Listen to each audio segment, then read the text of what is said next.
I wrote some down as well. All right, so we are live now. So welcome everyone. Thanks for joining. Before we jump right in, I figured just do some quick intros for everyone. For those who don't know who everyone is, I'm going to assume you know who I am because that's how we promoted it and you signed up. And then we also have Keith Roy joining us, who's going to kind of co-host this with me. Keith's a great agent in Vancouver. Do you want to do a quick intro, Keith? I'm an agent. I work for RE/MAX. I run a small team. I've been in business for 14 years. And like many of you, I am sequestered at home looking for ways to make myself better. And then we also, so the reason we did today, so I've been getting a lot of questions from clients and just agents out there like, what do I actually say to people right now? And there's really no better person to go to than the person who literally wrote the book called Exactly What to Say, and then also recently launched Exactly What to Say for real estate agents. I've also had Phil on in our private community, the Wheelhouse Elite, and it was awesome. Like, I've never seen someone not from the industry able to answer industry specific questions so quickly. So I thought that he'd be the perfect person to bring in for this. And I wanted Keith on it as well, because he's having those conversations actively where I'm not actively having these conversations. And when I sold, this obviously had never happened before. So I had no, I have no, thing there of having had these conversations before. So I thought it'd be good to have someone actively having them on it. If you're on the Zoom webinar, please use the Q&A box instead of the chat box if you have questions you want to submit. If you're watching this on any of the different Facebook channels, you can put them there. I'll try to get to them. We have someone monitoring, but I can't promise anyway. So anyways, Phil, thanks for joining us. Is there anything you'd like to add? No, a pleasure to be here. I know that we're dealing with some challenging times, and the one lens I will add to everybody listening in is we think it's crazy in real estate right now. I'll tell you from every industry that I work into right now, that is a plethora, a multitude of different industries. Everybody is in the same kind of boat right now. So carry that lens in everything you're doing, that this isn't just your world that's been shaken and turned upside down. This is the world that has been shaken and turned upside down. And what we're looking for is examples of leadership to say, where do we go from here? And I think that's what everybody on this call is a leader in their own way, prepared to be able to say, how do we navigate this next chapter of change? And I'm sure you're, just by nature of basically the fact that you wrote the book, Exactly What to Say, you get a lot of questions right now. What are you hearing as the most common questions you're getting about this? I don't think the questions are clean, Andrew, if I'm going to give a straight and honest answer to that. Is people are asking, what shall I say to my clients right now? And I'm like, well, that's a little bit too broad of a question. In one context, in what scenario, in what specific situation? And it's this, people want a broad one-size-fits-all answer, yet actually it's more time than ever to not give broad one-size-fits-all answers. This is a time where we have to show our humanity, we have to show our empathy, we have to show our dignity, we have to show our professionalism, and we have to treat every single scenario as its own unique set of circumstances, and then navigate what's right for both the client and everybody else who's involved in that transaction. So I'm being asked these blanket one-off, what should I say to these about that? And I'm trying to slow it down, which I guess is why I can't give you a carte blanche answer of what should we be saying to our clients? What's the COVID phrase book for exactly what to say for real estate? So then if you're on the Zoom live, if you have specific scenarios you'd like some help with, put them in the Q&A box. You bet. And I'll just verbatim say them as long as we can jam out as many specifics as we choose, and no doubt that people are feeling those right now, and these are real life, in the moment, 3 hours old, need to be dealt with by Thursday, Friday this week type stuff. And I think the more we look at those specifics, the more valuable that this conversation can be for people. Keith, I know you're actively having this conversation. Do you have any specific scenarios you'd like to bring up? Well, yeah, Phil, I'd like you to give us a context around this. I know in your book you've said, for an opinion, I wrote this down, for an opinion to have merit, it must have knowledge. Right. And unfortunately, we are in a complete knowledge gap right now. No one knows what's next. No one knows what's happening, but everyone seems to have an opinion. And I'm hoping maybe you can help us understand the negative impacts of responding without knowledge, or maybe give us how to respond to a general situation in which we don't have knowledge, but respond effectively. Well, I'm going to counter that with a slight point as well, is too many real estate agents have played in the past like they do have knowledge that they don't really have, where they feel like they've had a crystal ball to be able to predict what a house is worth, or to be able to predict what the market is going to be like in 3, 6, 9, 12 months time. And you've never had the ability to be able to predict what something's going to be like in the future. So I think we probably should start with that viewpoint of, okay, how do we show up with an opinion in a scenario? The way we do this is that we have to be fair and honest. We have to be able to say less with confidence. And if I'm to be able to talk about the things that I have an opinion on, based on my opinion, in a matter of weeks, months, or years on from now, people will still want to buy houses. I don't think in our lifetime people will want to buy and sell houses. One thing we can learn through experience, though, is that in times of crisis, you see accelerated periods of change for people across the board. And that change is going to be either people need more space or less space, people go through relationship breakups, people go through financial difficulties. So once we hit some level of dust settling in this period, I think the change is going to result in a huge amount of change within the real estate industry. Now, the promise I've just made there is something that I think is very hard to disagree with. If my opinion is, I think this is going to last 3 months, what's the amount of challenge come back on that? If my opinion is going to be, well, prices are going to be around the same in 3 to 4 months, it's like, how do you know that? I think what we need to be making promises on is what we believe to be 100% true. And the feeling that exists inside many buyers and sellers is that the world is ending. Like there is no business that's ever going to be done again. And if I don't sell my house tomorrow, it's going to be worth nothing. And if I think about buying right now, my family are going to call me an idiot. Like that is what the general feeling is. So the minute we can squeeze that back into a level of just professional realism and have them being realistic about the fact that the future is still going to result in transactions needing to be done, then our opinion carries more merit from the start because we've shown up with truth and honesty. So if we agree that we don't, if you can convince us, which, I'm convinced, but let's say all of us on this call and webinar agree that we can't predict the future. What are the words that we can use to challenge our buyers and sellers who believe they can predict the future? What are the phrases we can use with them? Well, why do we need to challenge them? Like, I think this is again another mistake that many of us try to make, is that we feel the need to predict the entire market.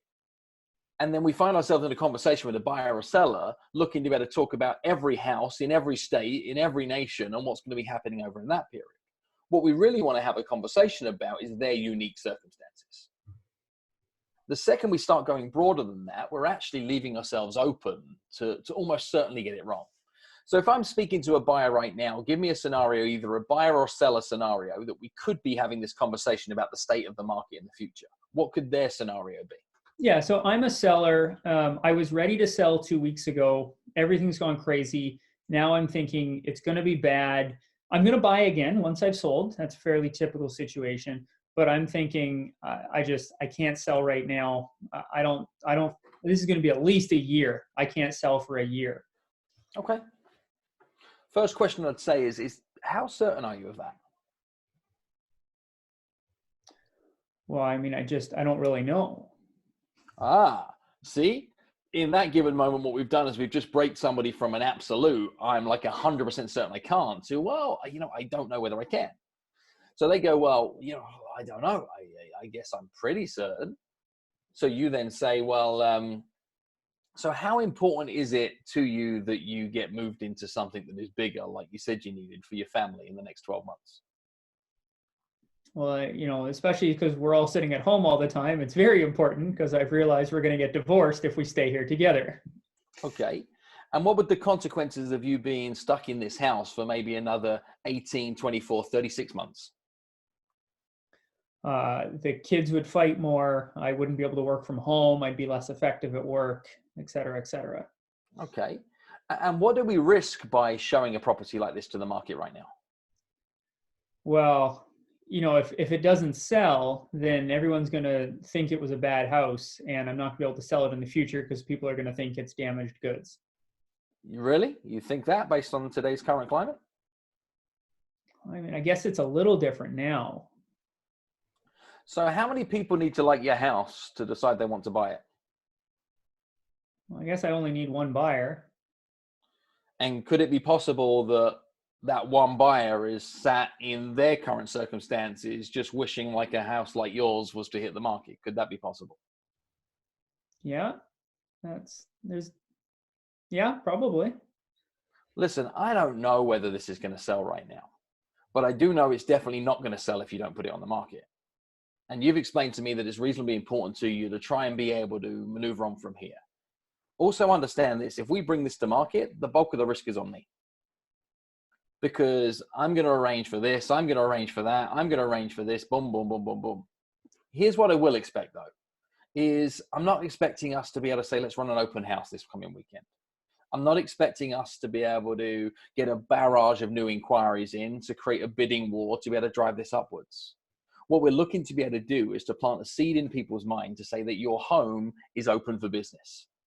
And I think what we'll be doing is we'll be planting ideas in people's heads that a property like this is available and price priming them to do so. We might not transact on it relatively quickly, but if we get into a situation that is 3 months, 4 months, 5 months, 6 months from here and this curtain lifts and your property is well positioned with buyers who are already forecasting that your house is one of interest and we're already in communication with them, when this cloud lifts, yours is going to be the front of the line. Now, do you want to be at the front of the line or the back of the line when we find ourselves coming back to market in a full venomous way? You tell me, front of line or back of line? I want to sell first because I want to go be a buyer in this. I want to be a buyer in this market. Okay. So explain to me why you're thinking of not marketing your home right now. Call's over, Andrew. We're good. John also says, solid dialogue. Thank you. And we do have a question here from Mel. So Mel says, sellers are asking to withdraw or suspend their listings until further notice. How do we do that without losing the business we've already spent marketing that property? I hope they relist with us when this settles down. Okay. I think it's a fair question, right? Now, what are they really saying? Are they saying they want it removed from the market? Or are they saying they don't want any showings during this period of time? Or are they saying I don't want to think about selling my house during this moment? So the way that she's worded, Mel, you can provide context if you have like a specific one or this is a general. The way it's written right now, it's to take it completely off the market. Correct. Yeah. But I think we immediately jump to that because that's the information they've provided us with. What I'd be encouraging every single one of you to be doing right now, that if you have listings on the market, please be calling people on a proactive footing and let them know that you're going to reset their expectations on what you think is going to be happening.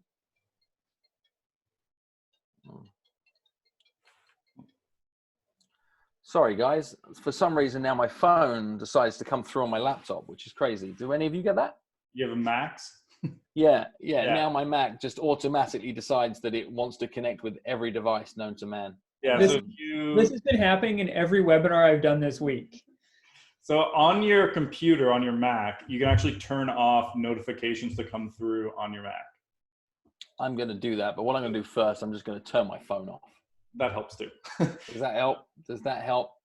Because I have to do that now every time I do one, because like Slack will go off with the noise and do all those things. So it's insane. So there's another lesson to everybody when running Zoom calls and webinars is firstly, don't run them from your makeshift studio that you knocked up in your temporary home while you're hanging out in the countryside, and also turn phone off beforehand. But I think what we were talking towards is this inquiry coming in from somebody saying, I want to take my listing off the market. And what I was saying that I think many of you should be doing that maybe you aren't is getting ahead of those buyers or those sellers and telling them what's going on right now, is resetting expectations and saying, look, the world has changed. I really think what we have to do is to get prepared for there to not be a huge quantity of showings, for there to not be this, not be that, not be the other. But it would be daft of us right now to be able to remove that property from the listing. So what we'll do is we'll protect your home, we'll protect your time, we'll protect your space. I'm not going to ask anything from you during this period of time, but it's important we maintain continuity of that listing sitting through there. And then once a week or once a fortnight or whatever it might be over the coming weeks and months, I'll check in with you, find out how things are happening in your home. We'll see where the state of the market is and then see when it's the right time to be able to push again with a level of marketing. Because these times are unlike anything we've ever dealt with before. We're not looking at a period of time where a buyer is going to be looking at days on the market and thinking that has any value like it would have done in 2015. We're talking about that statistic being entirely irrelevant, probably for the remainder of the year. But your removal of your property from the market means that when people are sat at home, hypothetically looking for the new house they're going to be looking to move into, yours isn't even in the game. And what might happen is somebody falls in love with a house that's less than yours and is potentially even priced higher than yours, and yours isn't even there to be able to create comparison towards. And the last thing I'd want for you is for you to miss out on that. So I understand that what you're looking to be able to do right now is to not have potential buyers coming through your home. And my guess is that what you're saying to me is you don't want the hassle of me calling you or you having to consider maybe positioning your home from a showing point of view if somebody wants to come round. I'll buy you the space, take all the space that you need. But the last thing we want to do right now is to turn your home to be invisible from a potential future buyer. And I try and do that on the front foot. The conversation still works on the back foot, but if you can get there ahead of them thinking it themselves and before they've sent you the text or the email, then what you can do is that you can actually prevent this being a negative conversation. And if they have gone off the market already, yep, what would you, like between now and when the thing comes back, whether that's weeks, months, or I'd be assumptive in the fact that this is coming back on. So look, I understand that we needed to remove this from the market right now, but answer me this. Are you still looking to sell your home at some point in the near future? Well, yeah, I'm still looking to it. So I guess what you're asking of me is once we start to see this curtain start to lift and it looked like it's going to become a market again for buyers and sellers to be able to trade freely, my guess is you want to bring this back to the market when that time is right. And they're going to say, well, yes, I would like that. So do you want me to own that for you? Reach out when we see that market coming, see if there's anything we need to change in the listing descriptions, see if we need to do anything different with the photographs, see what might need to change before we bring that back. Do you want me to take control of that for you so that you know it's the right time? And they're going to say yes. Andrew, if I can offer the logistics side of this, we run into this quite often where people want to take it off the market for whatever period of time.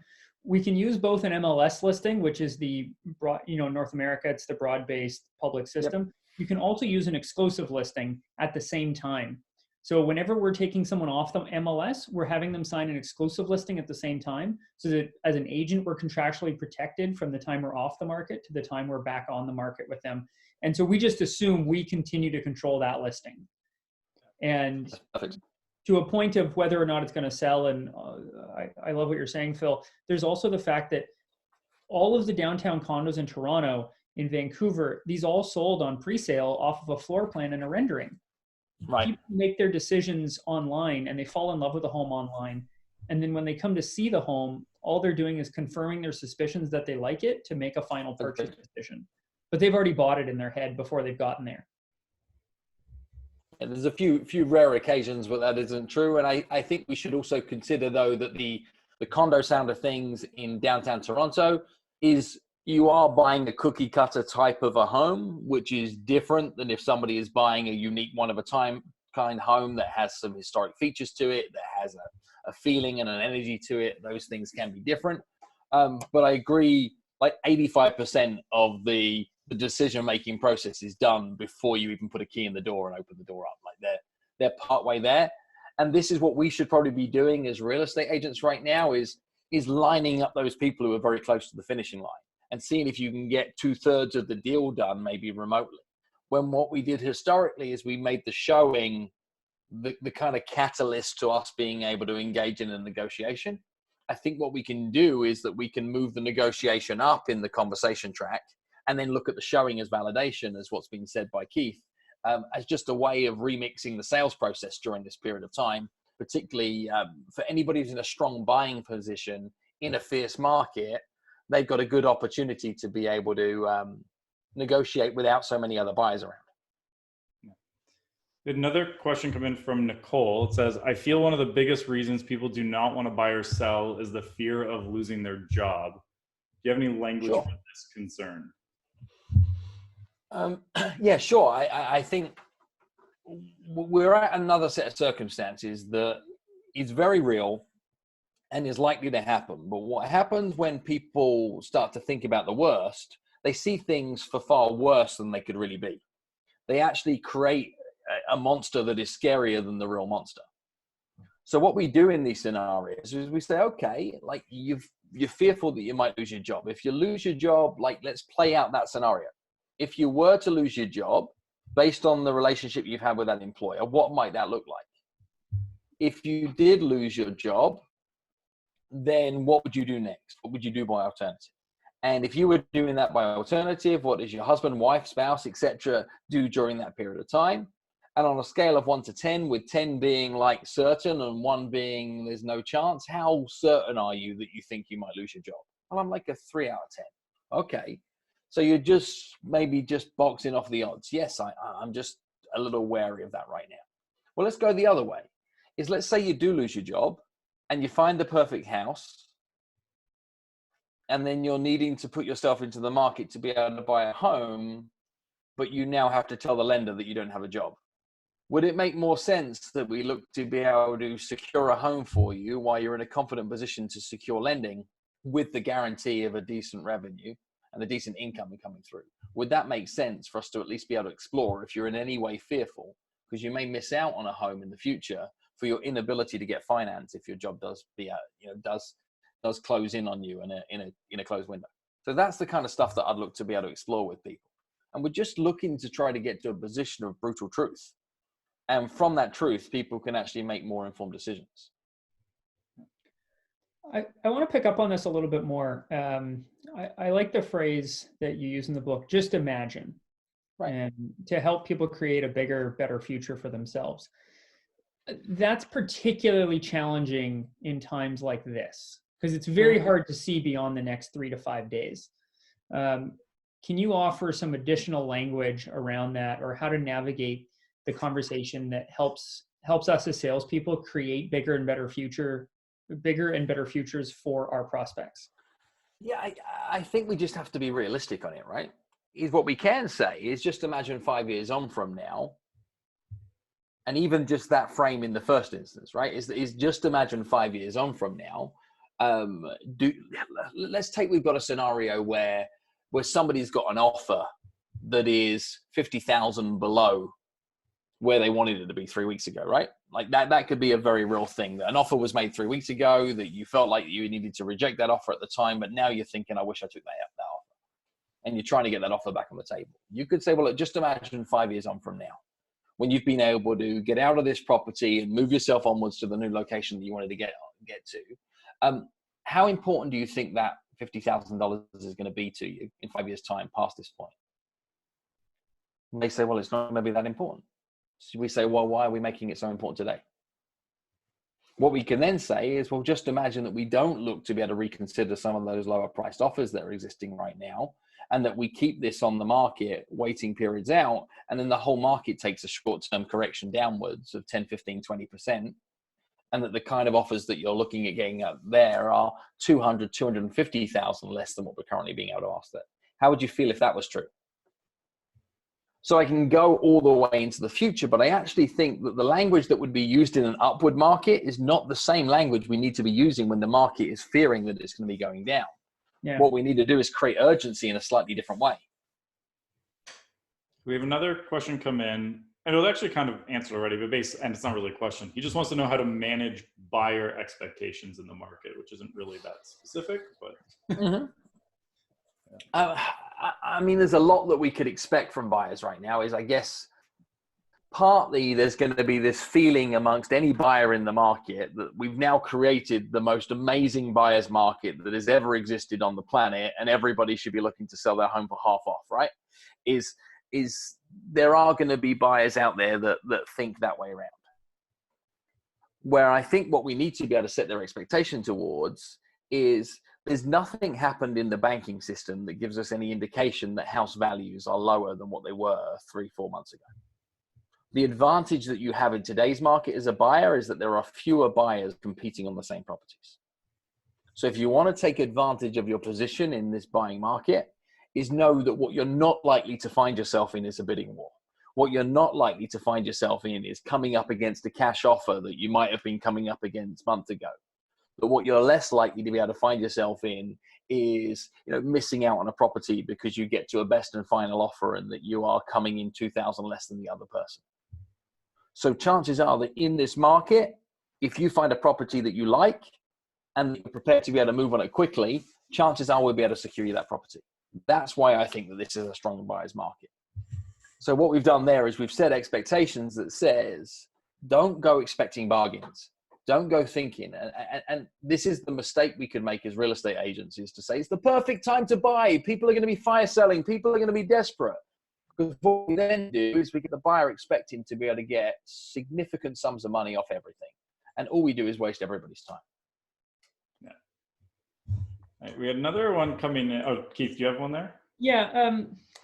How do we avoid, what are pitfalls to avoid to come across as annoying in this time? Like, what are the things we need to avoid?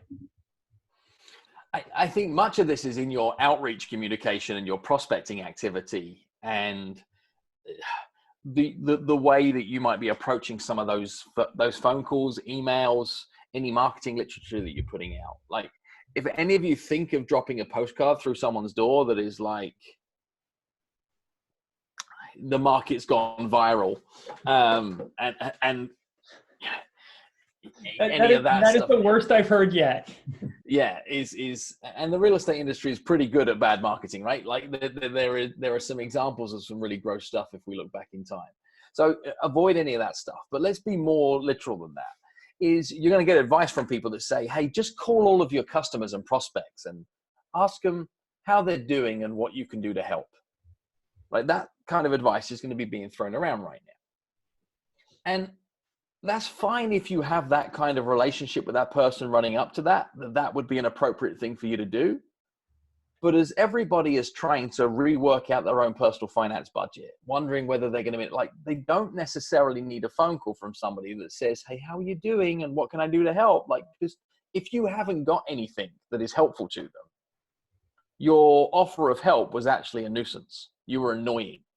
And that's one thing that many people think real estate agents are. And there's a better way that we can go about that, is we can ask a question at the front end that is a little more open. And we should never say, what can I do to help? What we should be able to say is, because we're experts in professionals, is we should be able to come with an offer of help. We could be able to say, look, I know you don't have any interest right now in property, et cetera, et cetera, et cetera. But if there's things that I can do to bring awareness to other businesses that are open, if you have an interest in something local that I can help promote, if there is something we can do to be able to redivert our marketing efforts to something that's important and matters to you, please let us know, because the only way that we thrive in this community is if the community thrives. And during times of this nature, what I'd love to be able to do is to see what we can do to amplify anybody who's doing good work. So if you hear of anybody who's doing anything important, if there are things that are happening in your world that need a little extra oomph, then what I'm really happy to be able to do is to put our marketing power behind that at this time. No PS. Oh, and by the way, if you're thinking of selling, I got you. Just this genuine, heartfelt outreach of offer of being able to do something that's useful. Yeah, I've been very clear with people who have asked me what to do. Is, as realtors, we need to stay in our own lane. We need to talk about real estate. We need to talk about mortgages. We need to talk about lending deferrals. We need to stay in our own lane. I'm not a grocery delivery service, and realtors need to stop offering to pick up groceries.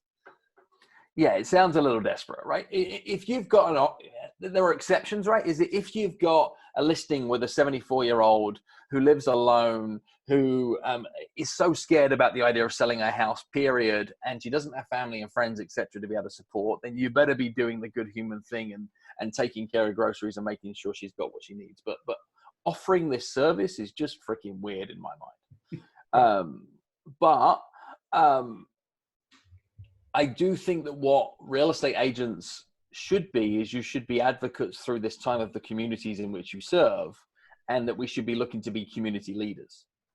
I just helped put a group of real estate agents put together a campaign that was very much about collecting all the local restaurants that were open during this period and how they could access takeaway services. Some of the real estate agents from there have created little community-based websites where if anybody is doing any forms of goodwill, food bank delivery projects, anything that actually supports that community, that here is a combined hub for it.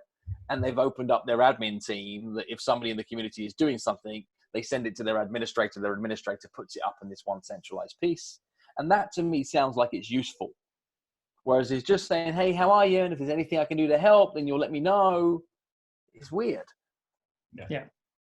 No one's going to take you up on that. No, and if anything, they're just going to go through to the kitchen and they're being like, that pesky real estate agent just said if there's anything we can do to help. Shall I see if he can pick up the kids? Or maybe he can come around and babysit this evening so we can find some time to watch a movie and have a glass between us. Like that's the jokey conversation that's going to come out behind your back. Yeah. So one of the... That's a mistake to avoid. Go on, Andrew. Yeah. One of the things that keeps coming up, because like right now what we're seeing is like some of the best cost per leads we've ever seen off of homes for sale. I bet. So like we're sub $1 for a lot of them. Like there's the odd one that are up, but for the most part, better than ever. How do you respond to someone now? Because like it used to be they opted in, maybe not all the information was in the ad. They leave their contact info to get the rest of it. Pretty common. Yeah. That's still working really well. But obviously how you respond probably changes a bit. So how would you respond to someone in that scenario of, I wanted more information about this listing. I signed up on the site. Now the agent has the information of the person. How do you respond? Okay. So showstopper listing, beautiful photograph, 4 bedrooms in this location, immaculately presented. And what you're really saying is the information you're holding back is probably the price, correct? Sometimes, yeah. And they've completed name, email address, phone number. Yeah. And your first point of contact is to look to pick up the phone. Most of the time, yeah. What do we say to them now? So what I was doing... What have we always said to them? I use the Dean Jackson, are you looking at it for yourself or as an investment? Okay. And that works. I think we can be a little broader about it and say, what was it that intrigued you about it? Yeah. Would be another way of being able to approach the same phone call is what was it that intrigued you about it? And what we probably then want to do is open up the conversation real quick. So whereabouts are you living right now? How well do you know the area? How long have you been looking? Like it's this series of questions. So would you change anything outside of the, you're not going for the like in-person close? Correct. I think that's what we're really looking at is we're looking to be able to slow down the buying cycle.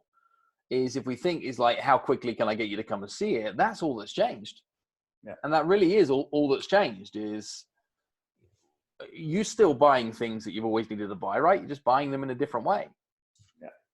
That's all that's changed. So you can probably then just be able to show them is, getting showings in properties right now, we are learning is not the best thing for you, for them, or for me. So what can I do to help you get more of the information that you need right now to be able to accelerate your decision-making process?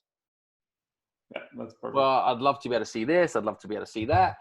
And it's actually kind of fun that you can take a conversation that might have happened while you were during that showing and convert it to 3 text messages, 2 Zoom calls, 5 emails. And actually, like, we're doing everybody a favor if we allow this conversation to lag over 2 weeks. Whereas historically, it was like, how do we get this zipped in? How do we get them in the home real quick? I think I would like to be able to romance the dance out over a period of time because they could fall in love with the property over these multiple touch points. And instead of it going from I saw it and I loved it and it happening all in this one individual moment, I want them to go from I'm 10% interested to have the conversation with Keith when I'm now like 18% interested, to get the additional photos through to be like, damn, I'm 25% interested. I can't wait to get in. I can't get in yet. So now they get the video and I'm now feeling strong. So when they now feel like, oh, I might be able to get a below asking price offer on this. Now I'm 75% in. Now they're talking to you about the fact that like, okay, what would an offer look like if we were to make an offer before we'd even seen it? Do you think they'd take a contingency or consider, I think if we're brave and we slow it down, we'll have people fall in love with something just through the scarcity of them not having seen it and then fearful of the fact that somebody else might before them. So it's just a different dance. And if you want a metaphor for that, people have fallen in love over online dating before. People have fallen in love through one-night stands. What we need to now look at is we've got to treat this thing as an online dating relationship, and we are reliving that movie Her but we're doing it with real estate transactions over multiple conversation points over the next 2, 3, 4 weeks. And I think we can achieve the same as we could have done from a showing, if not better. I think today there's a huge opportunity to turn that, what used to be a showing at a listing, into a, I use a Calendly link combined with a Zoom link to set people up for a one-on-one Nice. conversation like this. People are very open to that they weren't 2 weeks ago. Yeah, love it. So you can turn the phone call or the email response, if all you've got is an email, into a, click here in my Calendly link. We'll book in for a 15-minute call. We have this conversation. We can build that trust and rapport. I can talk to them about the property, and then I can hold the property back and provide scarcity while we go through a multi-week shutdown and keep them invested and interested in the property. Yeah. And all of our communication right now is about getting people to the front of the line when the curtain is lifted. That's the game we're looking for. And you see how that creates urgency all by itself. And now all of a sudden people get it. Same is true with your communication. The reason you need to communicate well with all of your prospects right now, all of your buyers and all your sellers, is when this curtain is lifted, you need to be front of mind. If we go dark during this period of time, if we stop marketing during this period of time, if we look like we've gone out of business during this period of time, when the curtain is lifted, they'll be looking somewhere else, or they'll already have somebody else who's front of mind who's done a better job of marketing through this period. And people are spending more time sat at their computers, more time looking to be able to experiment with new things. I mean, it's my daughter's first birthday today, and we had a virtual first birthday party over Zoom with my family around the world on Zoom. And you can imagine the car crash of people who've never been in front of a computer or a video call before, trying to figure out the technology at the beginning. But people are becoming a lot more accepting of this type of technology being the norm and looking for excuses to even play with it. So if you provide somebody with the excuse in these coming weeks to say, let's do a video conference call, people are like, I haven't done that yet. And I've been hearing that might be the way the world is going. Maybe I should try it with my real estate agent. That's low risk environment. Seems like fun. So I think we could have more face-to-face conversations without being face-to-face, using what's just been said there by Keith. Yeah. So we did have one question, and I mean, I can answer a bit of this too because it's digital marketing related, but if you have thoughts as well, would you be doubling down on Google ads and the pay-per-click right now? Right now, what would I be doing is, if I'm a broker and I'm looking to recruit, then I might be doubling down on Google ads if I have a recruitment offering of bringing new real estate agents to the market, given the fact that people are going to be looking for changes in employment. If I am looking to be able to promote my listings, from my personal point of view, I'd probably be doubling down on platforms where I have more pattern interrupt into somebody's day, where my listing shows up alongside something else I was doing. So I'd probably be looking at Facebook and Instagram ads with venom more so than Google and pay-per-click. So that would be my personal interpretation. But I'm happy to be convinced otherwise. That's actually what I was gonna basically say, because what I've seen in the Google side is more anecdotal for me, just because we do more on the Facebook side and just more conversations. Is Google, for a lot of people, their cost per lead is up right now, whereas Facebook, it's dramatically lower, because I don't think people are going out being like, I need to look for a home. It's a completely different marketing message, right? Is Google is I've decided I want something, I'm going searching, what might I find? And I don't think there is as much of that happening right now, other than people searching on the platforms they were previously searching on otherwise, where they knew there was an abundance of homes, right? But in Facebook, or like, I've just seen some stats come out the other day that people's device time and their time on the social apps, etc., is not just up, it's like exponentially up, right? So if we are not in those places, then we're missing out. But I just think we have to be sensitive with our copy on those ads to make sure they are of the moment, that they are timely, that they are sensitive, and they definitely don't ever look like you're looking to try and capitalize on a crisis. Do those ads have to be timely, or can they just be the ads we always used, assuming the message is normal? Like, I have a 3-bedroom, 3-bathroom house on the west side of Vancouver for $2.5 million. Can it just continue to be as factual as it always was? I don't think there's any reason with it not being. I think what you may well even be brave enough to do is to mix up some of those with putting some advertising around some market reports or some expert opinion based pieces through this period that are proving that people are still buying and selling houses. Yeah, there's a agent I've seen doing that. Every day he updates, here's how many got listed, here's how many sold in the last 24 hours in Toronto. Right. Keeps doing that all the time to show people doing it, and he compares it to the same time last year. And I think though what we've got to be careful of in that is that data will be accurate today, but we're not seeing what's going to be real on this quite yet. Like the week that we've just gone through and the week that we're in right now, many of those closings and listings were already in play, right? They were somewhere in that game already. What we've really got to look at is to say, what do those numbers look like in 4 weeks or 6 weeks or 8 weeks from now if we want to be accurate in data? So we've got to be careful that if you build a consistent messaging, that your entire brand is built on you showing up every day saying that the market hasn't changed and everything's as good or the same as it was last year. And then in 2.5 weeks on from now, you're looking at it and you're going, it's a tenth of what it was last year. Shall I not post today?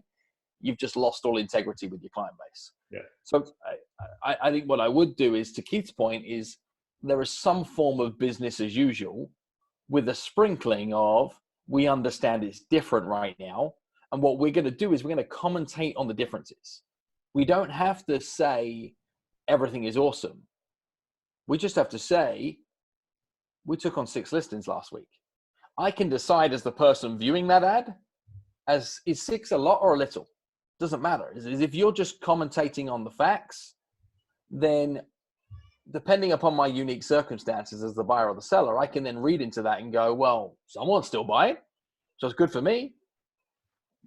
And I think that's what you need to be able to maintain through this period is some integrity, that we don't show up and be like, now's the perfect time to act, because it could end up messing things up. And I think to that point, anybody who's on this call, I'm imagining, is in this profession, not just for a good time, but for a long time. So please take a long-term view of, what do you want your next 3 years book of business to look like?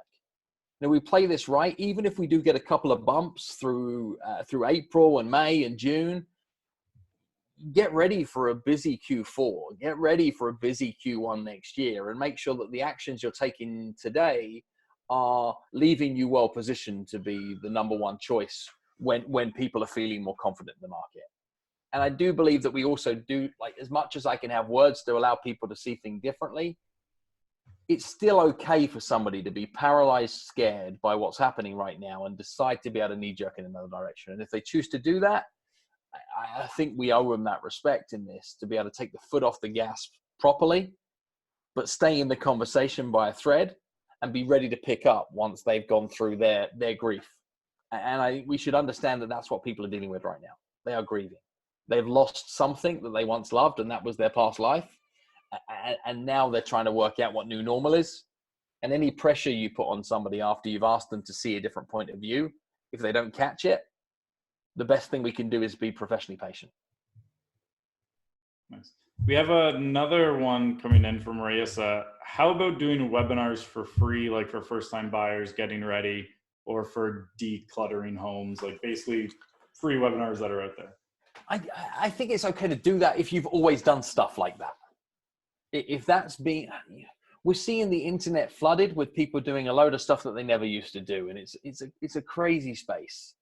If you've been good at marketing educational content and you've got a content-rich blog and you've done webinars and YouTube videos that are explaining how to, I think you owe it to say, what would it be like to be a first-time buyer in this kind of market, and to just pivot your standard content to be through this lens.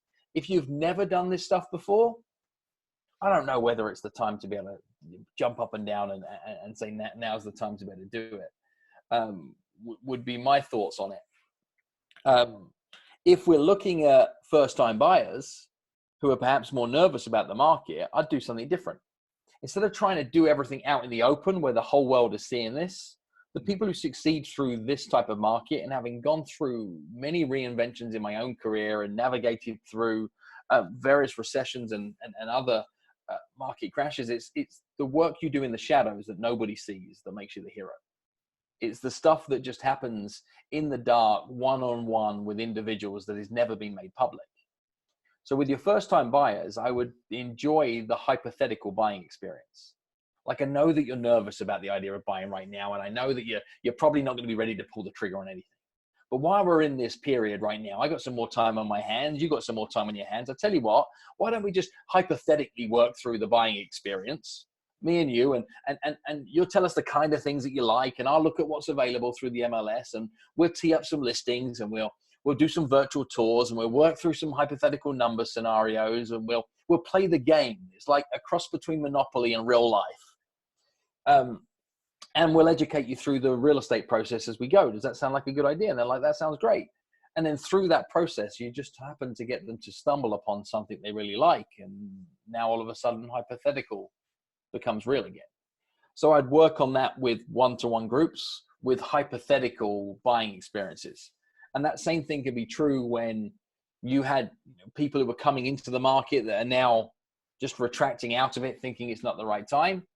This hypothetical, look, I know you're probably not ready to pull the trigger on anything now based on what's happening, but why don't we just play this out hypothetically over the coming weeks? We'll look at some stuff virtually. I'll share with you the stuff that meets your criteria. You can look at it. We can run some numbers through. And at least then when you are ready, you've got a better understanding of what the entire market looks like. And you feel like you've seen more comparisons to be able to draw things against. And now we can play in the real world. We're actually doing this with our clients, and we're pulling up historical listings that have sold because there's not enough current inventory to look at. We're showing them what's sold, saying what would have worked for you. Okay, now that we know what would have worked, we've ruled out enough criteria so that when what you want appears, you'll be in a position to make an informed decision. And then we're going through mock contracts with them. We're drafting contracts. So smart. Because you're keeping them in the game, right? That's what you're doing, is that the game might be on pause in the outside world, but you're keeping them. The whole thing is still working and still moving, and their focus is not being lost on their house buying process. Yeah. There just isn't too much they can get out and go look at right now. So let's keep that modeling process. I love that. I think that's fantastic. Realtors have often role played with each other, but why not role play with real customers? Role play with your client. Like, take your client and do a role play of an offer and send it to them for digital signatures, have them go through the whole process so that, again, and I love this language, they're front of the line when the curtain gets lifted. I think we can take that point as well when we look at role plays, and we can do a better job of doing some of the things that real estate agents perhaps haven't done as good enough job of in the past because we were too busy looking forward. What can we be doing to reach out to our past customer base? What can you do to get better quality testimonials that aren't just the quick 5-star Google review, Yelp review, etc., but actually create proper case studies around people that you helped sell their home for in the past or help buy their first home, and build out, this was their circumstances before, and this is what they really liked about you, and here are the precise and exact words they said about it, and actually interview them. If you want to do this really well, is if you have other people in your brokerage that could interview your past customers on your behalf as that third party and record the conversation, then you could do the same for them and vice versa. And you'll get gold if you've done a great job by your customers. So that's the other thing we can do with effective conversation right now is reach out to people that you've dealt with in the past. And if you ever want to prove you helped somebody find the perfect home, now's a good time to prove that they made the right choice, right? Is to actually get them to tell you when you've got nothing to sell them. Like we've always said that we really care about finding people their perfect home. How many of you have checked in on customers that you thought had their perfect home during this time period and see if it's working as well as they hoped it would? Is it still perfect? Right. Yeah. So I have a couple more questions that have come in, and that'll almost take us to kind of probably two. Keith, are there any more questions you have before we jump into the couple ones that are left? I've got one final question from me, which is, Phil, you've got this unique position of talking to salespeople in all these industries and the nuances of all their different languages. I'm wondering, in your opinion, what's the difference between those who make it in real estate and those who don't? It's pretty simple to me. It's when you care about the people and you're prepared to be in it for the long game, and you understand that about 90% of the work that you're going to do in real estate is for nothing. is if you can wrap your head around those things, then you'll probably make it. If you focus on the product, the profit, you look at the short-term wins and you try and cut corners, forgetting about the fact that this is a person-to-person transaction, then you won't last anywhere near the distance you need to actually find the longevity of success that comes. And you said earlier on, I think, Keith, you've been in this business 14 years.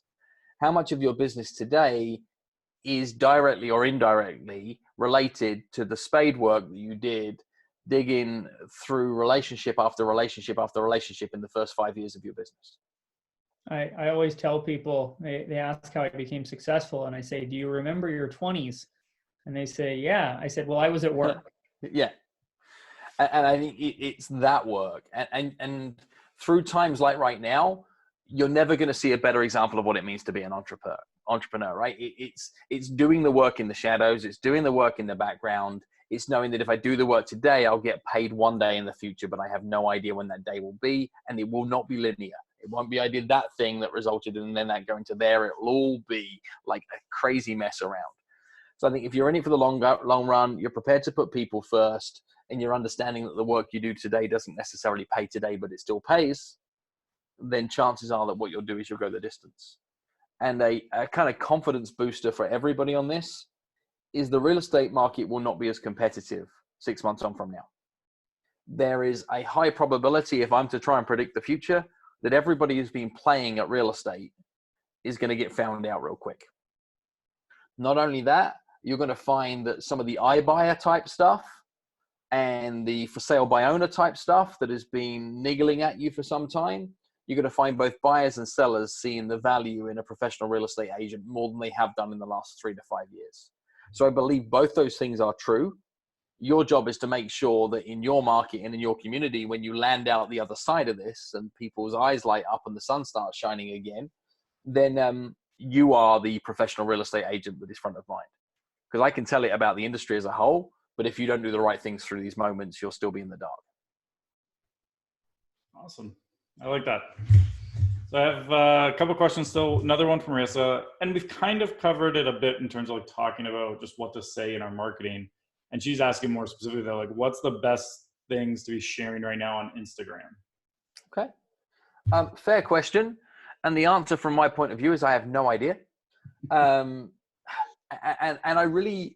I despise even the question, not aimed back at this given individual, but what's the best way of doing anything? And there is no best way of doing anything. What I would say though, that is probably more important than anything on your social platforms right now is that you have to be what you've always been. You have to be in your authentic voice. I think what's more important is to be human. The second this stuff jumped in, we have automated stuff go out on my social. We repurpose clips from keynote speeches I've done in the past. We do highlight quotes and things from books. So we do intriguing, engaging questions. We've often looked at 30 days of content in advance and mapped it all out. The first thing I did when this came in is I said, cut everything that was automated. Yeah. Everything across the board. I did that 16, 17 days ago. And now said that everything that is being produced that comes out on every one of my social platforms is curated, written, presented, provided by me in the moment, and it gets posted within minutes after I write it, because it needs to be date stamped and real for that given moment. So that's what I'd be looking at for Instagram is making sure that you're showing up, and it's in line with how you want to be seen too. Is that if you've regularly been the funny memes person, you can keep being the funny memes person. But you can't be the person that says just sold, just sold, just sold, just sold, just sold, just sold, and then become the funny memes person.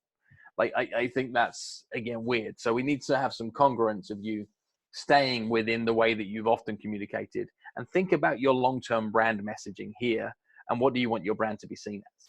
Back to the point I've said earlier is that if your brand is about really caring for the community, what can you do now to show that you care about the community? Not you care about the community's real estate listings. Yeah. So whatever you've said, and similarly, if your brand is about efficiency and convenience, what are you doing to increase the efficiency and convenience for your customers right now?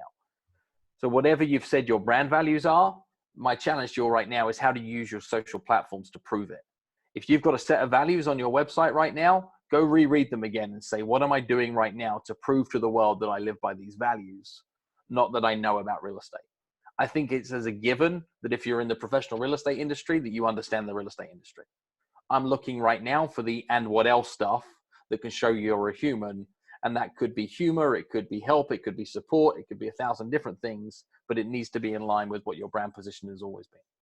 I like that you say that, because I think Keith's one of the only agents I know who like this can wrap off his core values anytime you ask someone on his team. Right. That's not that common in the industry, I find. No, it's not. It's because somebody went on a weekend retreat once with the rest of the team and said, we need values, right? We need values, right? Like, who's got the first one? They're like, integrity. All right, I'll write that one up on the flip chart. That one sounds good, right? And they come out. So if you have these things and they matter, just prove that they matter right now. And I promise you, if you do the work that matters, you'll win the business in the future. If we sound desperate, we run around trying to force people into stuff right now, that's the stuff that will get remembered. And you'll fast get forgotten because of that. Yeah. So we have one more question from Eric, and I know we did actually kind of already cover it a bit, but he might not have been on during that part, but it's a little bit longer one, so let me just read it out. What do you recommend for realtors to be doing when their provincial government has shut them down from doing any face-to-face showings with clients? This is an area where almost no homes are ever sold sight unseen, and we would obviously want the buyers to view the home, especially when we can't just include it into the conditions because we're not sure when the state of emergency will be lifted. I'm going to pick one thing in that I think is the most important line in that entire question, because we don't know when this will be lifted. It might be Friday.